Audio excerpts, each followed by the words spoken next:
And as far as Sam Bankman-Fried goes, I mean, his family, do you remember the Munsters or the Addams family? You know, it's a family of monsters. And they bred a test tube baby of fraud. And we already went through that. We figured out that Bitcoin is perfect money. So he's not willing to accept the accepted truth, right? He wants to start it all over from scratch and say, nobody knows anything.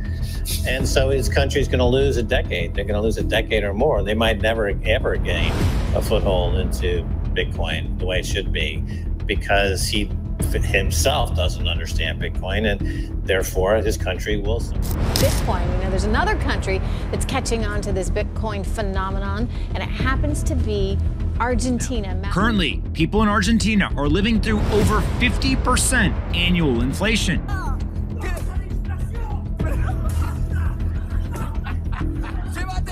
In this edition of the Orange Pill podcast, Bitcoin maximalist and all-round crypto evangelist Max Keiser is joined by his wife Stacey Herbert, and they discuss Javier Milei, Argentina's new president, and his stance on Bitcoin.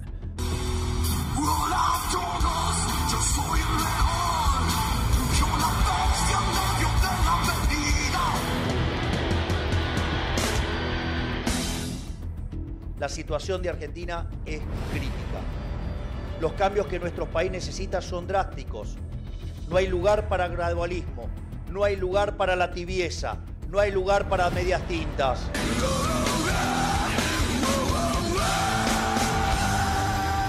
Javier Milei is popular for his radical views and outlandish displays, one of which is proposing de-dollarization and the adoption of Bitcoin. However, Javier is also extending the same olive branch to other cryptocurrencies, and Max and Stacey discuss why this is a major mistake. They also discuss the recently sentenced Sam Bankman-Fried. Let's jump right in to hear it all from them. You responded. Argentina unveiled monetary registry for Bitcoin and crypto platforms, and you wrote, Javier Milei makes his first major mistake. He never took the time to understand Bitcoin. Now he'll suffer the consequences.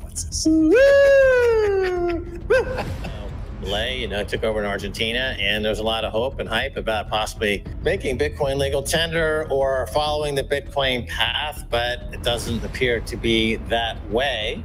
And two things. Number one, as I said, it means that any hope that Argentina has to dig their way out of the IMF pit. And secondly, it shows again how President Bukele is such a unique world leader. You know, he got it, he gets it, he personifies it. And I make the comparison to Michael Saylor as well. Nobody in corporate America has done a Michael Saylor, even though he went from a $2 billion company to now close to a $35 billion company in less than 2 years by simply doing a simple strategy of buying Bitcoin on a balance sheet. You know, nobody else in America figured it out. So here you have El Salvador. Tourism is booming, up 11% year on year. It's a huge sector of the economy now. They put $6 billion of fresh cash into people's pockets by simply going after the gangsters and putting them in jail and getting rid of the extortion rackets and all the simple things you would think other people who run countries would look at and say, yeah, that's the game plan. That's what we're going to do. But, you know, they didn't do it. Yeah, it's really, I mean, I was watching this weekend, so down at the beach, because it was the Semana Santa, the Easter week, and everyone, all of San Salvador was down at the beach, it felt like.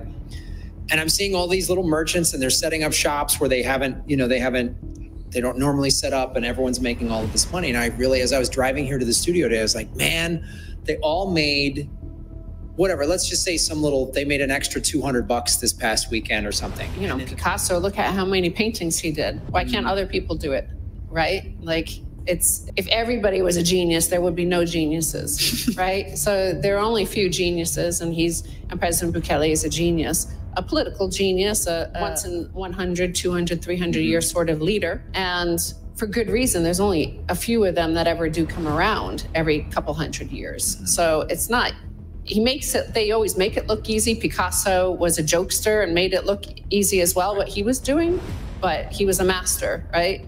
And we know that because nobody else has been able to achieve the same sort of a degree of sheer workmanship and, you know, just artistic genius.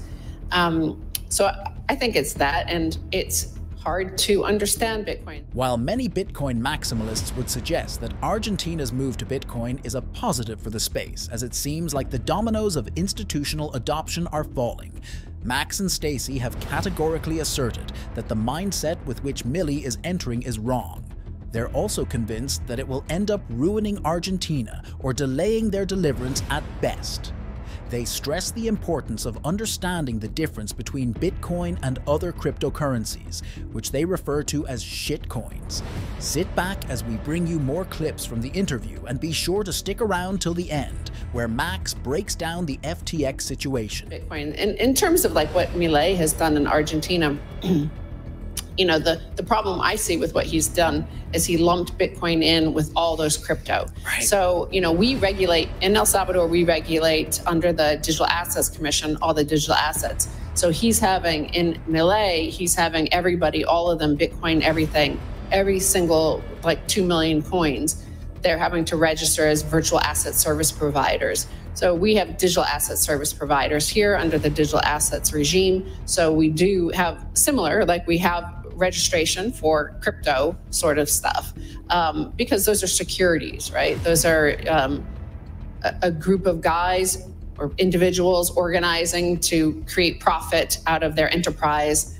And in the case of these crypto, it's a lot of, they have to, give full disclosure about how many coins they're pre-mining, how many they own, what's the emission schedule, all that sort of stuff. With Bitcoin, obviously it's decentralized. There's no founder, there's no marketing team, there's no persuasion for you to buy this, there's no inducement, there's no, none of that. It's money. It's like trying to regulate gold or, just totally decentralized sovereign money is gold, because anybody can go out there and mine it themselves and have money.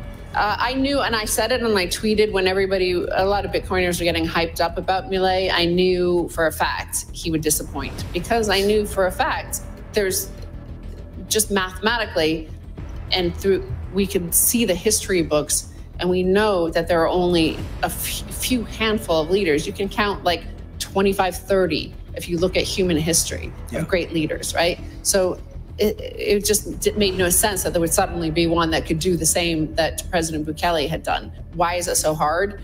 It's like, because it is. Just because President Bukele makes it look easy doesn't mean that it's not hard. Right. Yeah. Just to follow up there, just a simple point that there was a failure to differentiate between Bitcoin and everything else. So it's all lumped together. The point about Bitcoin is that it separates money from state. So what Milei has done is that he's reimposed the state into Bitcoin. So therefore, neutering any potential Bitcoin has to help Argentina. So he took Bitcoin and said, help us, help us. And of course, Bitcoin won't help because he doesn't understand it. The knowledge of Bitcoin, it's tough to understand it because there's many layers to it. And with each layer, it's another layer of self-discovery, because you have to overturn things that you thought you knew. You thought you knew something about money. You thought you knew something about markets. You thought you knew something about technology. And it turns out that everything you thought you knew, you didn't really know. And so with President Bukele, he's somebody who's philosophically very mature. So he has a good philosophical base that he knows himself. That's why he understands Bitcoin. With Milei, I think he's a very immature man. He's a man-child, and he acts like a man-child. He acts out with his chainsaws and things.